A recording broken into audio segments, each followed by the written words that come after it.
काली बहू के घर चूड़ी पहनने आई 5 माताएं। दिव्या अपने घर में मंदिर में पूजा कर रही होती है। मैं तो आरती उतारूं रे संतोषी माता की। पूजा की आवाज में दिव्या की सास की आवाज आनी शुरू हो जाती है। अरे नास पीटी कहाँ मर गई, अभी तक नाश्ता तक नहीं बनाया है इसने। ओहो ये क्या, माँ जी आज इतनी जल्दी उठ गई, अभी तो मैंने अपनी 5 माताओं को अच्छे से आरती भी नहीं गाई। ऐसा कहने के बाद वो आरती गाना शुरू कर देती है। अम्बे तू है जगदम्बे काली, जय दुर्गे खप्पर वाली, तेरे ही गुण गाए आरती ओ मैया, हम सब उतारे तेरी आरती। अरे ये आरती गाना बंद कर, जब देखो ये कल्लो मैया आरती गाती रहती हैं। अरे इसको और कोई काम नहीं है क्या? अरे आती है या नहीं? दिव्या जैसे तैसे करके अपनी 5 माताओं की आरती उतारती है, जिसके बाद वह सीधा रसोई में जाकर नाश्ता बनाती है। नाश्ता बनते ही वो सबसे पहले अपनी सास के लिए नाश्ते की टेबल पर नाश्ता लगाती है। ये लीजिए माँ जी, नाश्ता तैयार है। दिव्या का बनाया हुआ नाश्ता जैसे ही सरोज खाती है, वो पहले निवाले के साथ सारा खाना हाथ मारकर टेबल से गिरा देती है। अरे कल्लो मैया, अपने गंदे हाथों से ये क्या बनाकर लाई है तू? ना तो इसमें नमक का स्वाद है, ना ही मिर्ची का। माँ जी मैंने तो सब कुछ बराबर ही डाला था। तभी सरोज दिव्या के दोनों हाथों को पकड़कर मरोड़ने लगती है। इन काले गंदे हाथों से तू नाश्ता बनाकर लाई? अरे तुझे कितनी बार कहा है जब भी तू खाना परोसती है हाथों में ग्लव्स पहना कर। तेरे इन गंदे हाथों का खाना मैं खाना पसंद नहीं। दिव्या के हाथों में दर्द होने लगता है और वो अपनी सास से कहती है, मुझे छोड़ दीजिए माँ जी, मेरे हाथों में दर्द हो रहा है, बहुत ज्यादा दर्द हो रहा है माँ जी, छोड़ दीजिए। अभी के अभी जा और ग्लव्स पहनकर नाश्ता बना। दिव्या अपनी सास की ऐसी बात सुनकर चुपचाप रसोई में जाती है और हाथों पर ग्लव्स पहनकर नाश्ता बनाती है और सरोज के लिए लेकर आती है। उसके हाथों में ग्लव्स देखकर देवेंद्र कहता है, अरे लगता है सुबह ही सुबह तुम शुरू हो गई। देखो किसी को इतना सताना भी अच्छा नहीं होता। अजी आप तो अपना मुंह ही बंद रखो तो ही अच्छा होगा। तभी वहाँ पर चिराग आता है। अरे वाह चिराग, तुम आ गए, रुको मैं तुम्हारा नाश्ता खुद अपने हाथों से लगाती हूँ। कितनी बार बोला है माँ, इन्हें सुबह के समय इनके कमरे में रहने के लिए कहा करो। मुझे सुबह सुबह इनकी काली शक्ल देखने का बिल्कुल मन नहीं होता, अब मेरा पूरा दिन बर्बाद हो जाएगा। अरे चिराग ये क्या बदतमीजी है, ये तुम्हारी बड़ी भाभी है, पता नहीं आप लोगों को हो क्या गया है। अरे इतनी काली लड़की हमारे घर की बहू बनने के लायक भी है। और हाँ पिताजी, मैं इन्हें अपनी भाभी कभी नहीं मानने वाला। ऐसा कहने के बाद चिराग वहाँ से अपने कॉलेज चला जाता है।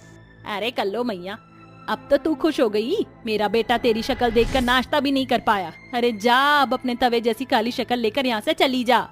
सरोज की ऐसी बातें सुनकर बेचारी दिव्या रोते हुए अपने कमरे में जाती है और अपनी 5 माताओं से कहती है, माँ क्यों मेरे साथ इस घर में ऐसा होता है? कोई मुझे कुछ नहीं समझता, आखिर मेरा क्या कसूर है? आपने मुझे इतना काला क्यों बनाया? अगर मैं भी गोरी होती ना तो ये कभी ना होता। ऐसे ही बेचारी दिव्या रोजाना अपनी सास और देवर के कड़वे बोल सुनती रहती है और ना चाहते हुए भी उसे उस ही घर में रहना पड़ता है। एक दिन दिव्या रसोई में रोटियां बना रही होती है। ओहो बहुत ज्यादा गर्मी है, इतनी गर्मी तो बर्दाश्त भी नहीं हो रही, थोड़ा सा पानी पी लेती हूँ। दिव्या फ्रिज खोलकर पानी पीने लगती है, लेकिन इतनी देर में तवे पर रखी हुई रोटी जल जाती है, जिसकी बदबू से सरोज रसोई में आती है और गुस्से से आग बबूला हो जाती है। ये क्या है, ये सब क्या चल रहा है? अरे एक तू कम थी क्या इस घर में, जो अब तूने अपनी जैसी शक्ल की रोटियां भी बनाना शुरू कर दिया? माँ जी दरअसल मैं पानी पीने आई थी, पता ही नहीं चला कि रोटी कब जल गई। अरे मुफ्त की तोड़ने में ज्यादा ही मजा आ रहा है तुझे, तुझसे घर तो संभाला नहीं जाता, ऊपर से मुंह जोड़ी करवा लो। माँ जी मैंने आज तक आपको कभी पलट के जवाब नहीं दिया, आप ऐसे क्यों बोल रही हैं? अरे उल्टा, ये जो जवाब पे जवाब तू दे रही है ये मुंह जोड़ी नहीं है तो क्या है? तो जैसी कल्लो मैया मेरी बहू नहीं हो सकती, निकल अभी के अभी, तू इस घर से निकल जा, मुझे तू इस घर में एक पल भी नहीं चाहिए। ऐसा कहने के बाद सरोज दिव्या के बाल पकड़ते हुए उसे घर से बाहर खींचते हुए लेकर जाती है। नहीं माँ जी मुझे घर से मत निकालो, माँ जी मैं कहाँ जाऊंगी, इस घर के अलावा मेरा और कोई ठिकाना नहीं है माँ जी। दिव्या ये सब बोल ही रही थी कि तभी सरोज उसके कमरे से उसकी 5 माताओं की फोटो लेकर आती है और घर के बाहर रख देती है। अब तेरी और तेरी माताओं की इस घर में कोई जगह नहीं, जा निकल जा इस घर से। बेचारी दिव्या अपनी माताओं की मूर्तियां उठाकर वहां से जाने लगती है।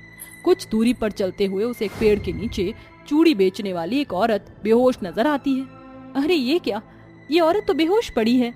दिव्या उस औरत को पानी पिलाने की कोशिश करती है, लेकिन वो औरत अपनी आखिरी सांस जी रही होती है। यहाँ से कुछ लोग गुजरे, लेकिन किसी ने भी मेरी मदद नहीं की और तुम मेरी मदद करने आई। मुझे अच्छा लगा। लगता है तुम भी मेरी ही तरह गरीब और परेशान हो। तुम्हारी हालत सब बयां करती है। शांत हो जाइए, मैं आपको डॉक्टर के पास लेकर चलती हूँ। नहीं, तुम मुझे मेरी झोपड़ी के पास ले चलो। उस औरत के ये कहने पर दिव्या उसको उसकी झोपड़ी के पास ले आती है। जहाँ पहुँचते ही वो औरत कहती है, आज से ये झोपड़ी तुम्हारी हुई। तुम मुझे अच्छी लगी। मेरी झोपड़ी में बहुत सारी चूड़ियाँ हैं, तुम उन्हें बेचकर अपना गुजारा कर सकती हो। इतना कहते ही वो बेचारी औरत मर जाती है, जिसके बाद दिव्या उसका अंतिम संस्कार करती है और उसकी चूड़ियां बेचने बाजार में जाने लगती है। लेकिन उसके कालेपन की वजह से उससे कोई चूड़ियां नहीं खरीदता, जिसके चलते वो 2 दिन की भूखी प्यासी सारी चूड़ियां लेकर वापस अपने घर आ जाती है। दुर्गा माँ, सरस्वती माँ, माँ काली, संतोषी माँ, लक्ष्मी माँ, इस दुनिया में सबकी एक माँ होती है, लेकिन मेरी 5 माँ हैं और उनके होते हुए मैं ऐसे दुख देख रही हूँ। इससे अच्छा होता कि मैं आपसे कोई रिश्ता ही ना जोड़ती। ऐसा कहकर दिव्या 5 माताओं के सामने जलता हुआ दीप बुझा देती है, लेकिन बुझा हुआ दीप अपने आप जल उठता है। ये कैसे हुआ? तभी उसकी झोपड़ी के बाहर उसे कुछ आवाज सुनाई देती है। सुना है पूरे गांव में इस झोपड़ी में रहने वाली लड़की सबसे सुंदर चूड़ियां बेचती है। हम 5 ने सोचा कि क्यों ना हम भी देखें तुम्हारे पास सच में सुंदर चूड़ियां हैं या नहीं।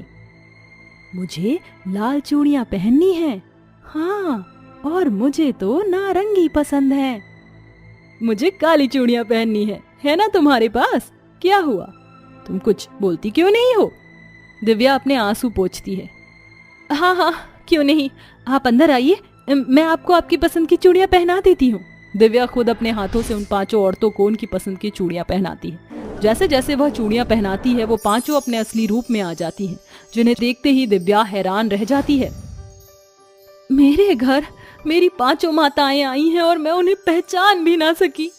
हाँ, हम 5 तुम्हारी परेशानियों को हरने आई हैं। बताओ तुम्हें क्या चाहिए? साक्षात मेरी माताओं ने मुझे दर्शन दिए। मेरा तो बेड़ा पार हो गया माँ, मुझे और कुछ नहीं चाहिए माँ। ये सुनकर 5 माताएं बहुत खुश होती हैं, जिसके बाद वह 5 अपने हाथों को ऊपर करके दिव्या को आशीर्वाद देने लगती हैं। 5 माताओं के हाथों से अलग अलग रोशनी निकलती है, जिसके चलते दिव्या बहुत सुंदर हो जाती है और उसके आसपास बहुत सारे सोने के सिक्के प्रकट हो जाते हैं। तभी अचानक से 5 माताएं वहां से गायब हो जाती हैं। लगता है मेरी 5 माँ चली गई हैं। मेरे तो भाग्य ही खुल गए, मैं तो धन्य हो गई। दिव्या बहुत सुंदर हो जाती है और उन सोने के सिक्कों की मदद से वो एक बहुत अच्छी चूड़ियों की दुकान खोलती है। अब उसकी दुकान में दूर दूर से ग्राहक आते हैं और वो अच्छा खासा कमा कर अपनी जिंदगी में आगे बढ़ती है। वहीं दूसरी तरफ वो अपनी कमाई का एक हिस्सा गरीब अनाथ लोगों को दान कर देती है और अपनी 5 माताओं की पूजा पाठ करके खुशी खुशी अपने जीवन में जीने लगती है। 5वीं कक्षा की मीरा और करीना हाथ पकड़कर स्कूल की रिसेस में खेल रही थी। आओ मिलो, सीलो सालो, कच्चा धागा, रेस लगा लो। आओ मिलो सीलो सालो, कच्चा धागा, रेस लगा लो। 10 पत्ते दौड़े, 1 पत्ता कच्चा, हिरन का बच्चा। हिरन गया पानी में, पकड़ा उसकी नानी ने। नानी गई लंदन, वहाँ से लाई 2 कंगन। कंगन गए टूट, नानी गई रूठ। नानी को मनाएंगे, रसमलाई खाएंगे। रसमलाई अच्छी, उसमें पाई मच्छी। मच्छी में काटा, तेरा मेरा चाटा। आउच! बहुत जोर की मार दिया तूने करीना। आउच! तूने भी तो मारा पागल, मीरा की बच्ची। हे, मजा आता है ना यार इससे। हाँ यार, ये बात तो तूने बिल्कुल ठीक कही है। बारिश का मौसम हो रहा है, बारिश आने वाली है। मीरा के इतने कहते ही झमाझम बारिश होने लगती है। वाओ यार, बारिश आ गई। अब हम भीगेंगे, मजा करेंगे। उस कीचड़ वाले गड्ढे में चले कूदने, मजा आएगा। पर तेरी मम्मी ने तुझे डांटा तो तेरे कपड़े खराब हो गए।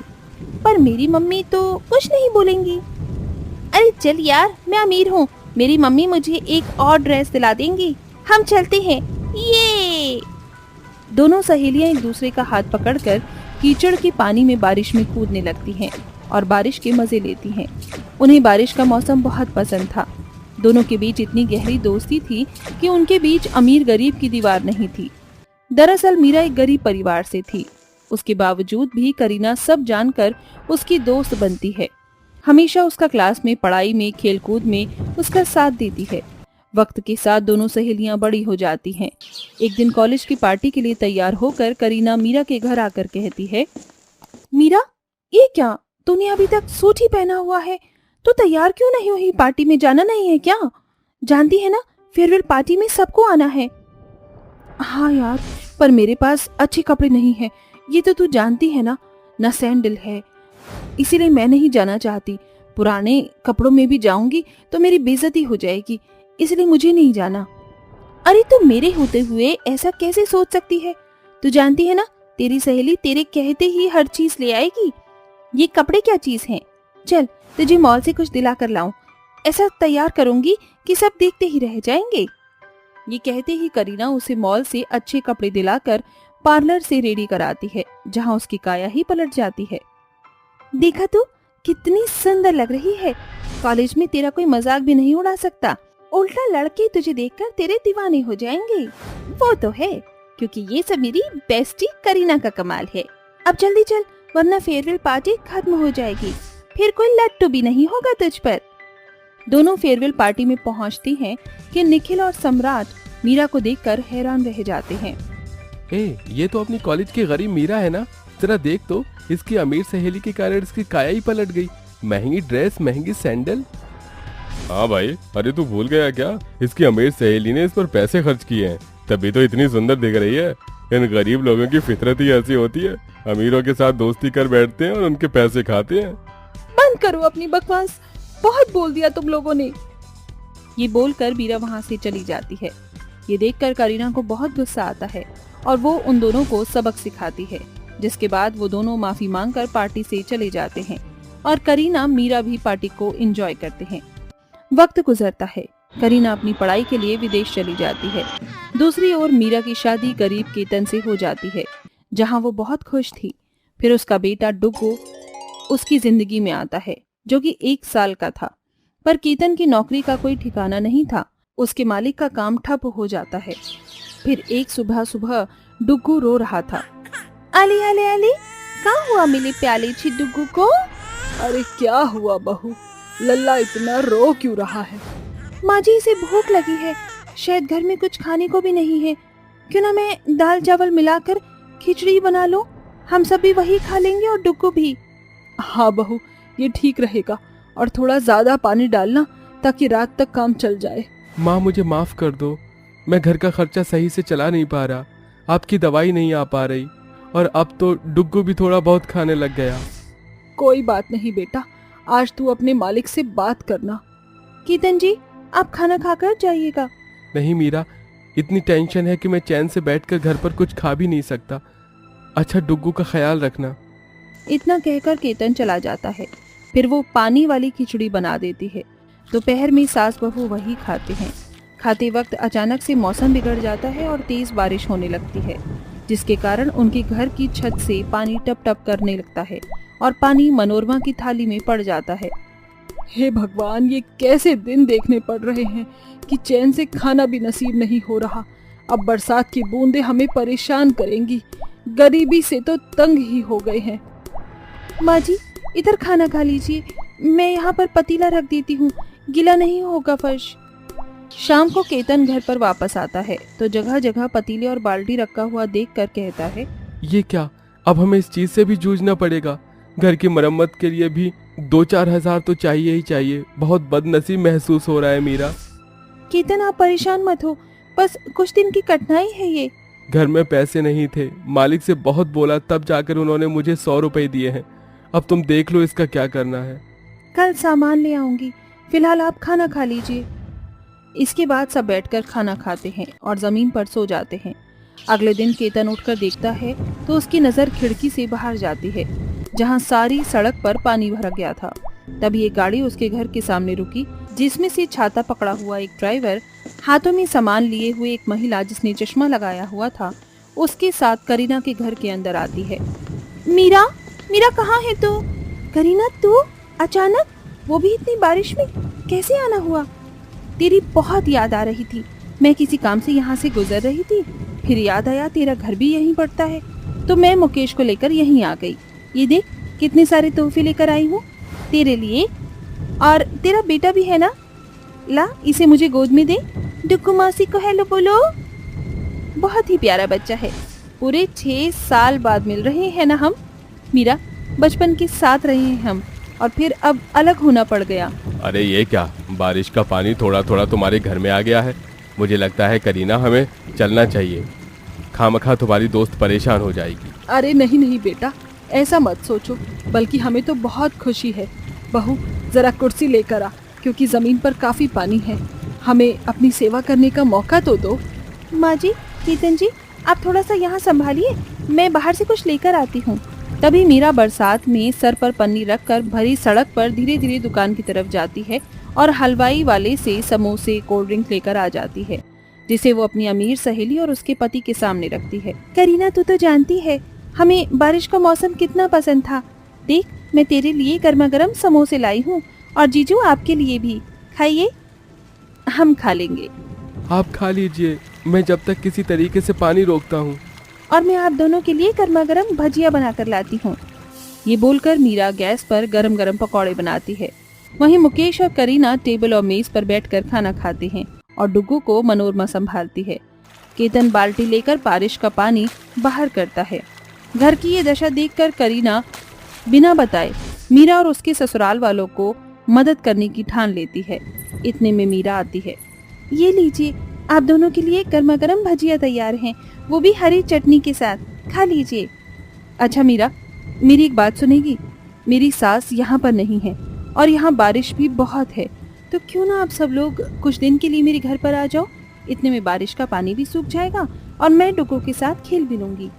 अरे केतन भाई साहब, मेरे ऑफिस में एक एम्प्लॉय की जगह कम हो गई है, तो क्या आप आ जाओगे? मुझे आप जैसा भरोसेमंद आदमी चाहिए। सच में आपको अपनी कंपनी में ज़रूरत है तो मैं आपका सुझाव स्वीकार करता हूँ।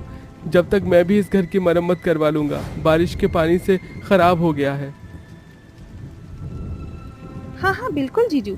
मीरा, आजा बैठ जा, तू भी मेरे साथ चाय पकौड़े खाकर बातें करना। हाँ हाँ बिल्कुल। ये सुनकर दोनों सहेली खूब एक दूसरे से बहुत देर तक बातें करती हैं। बारिश का बहाव भी कम हो जाता है और कुछ दिनों बाद करीना अपनी गरीब सहेली के परिवार को अपने घर पर रखती है।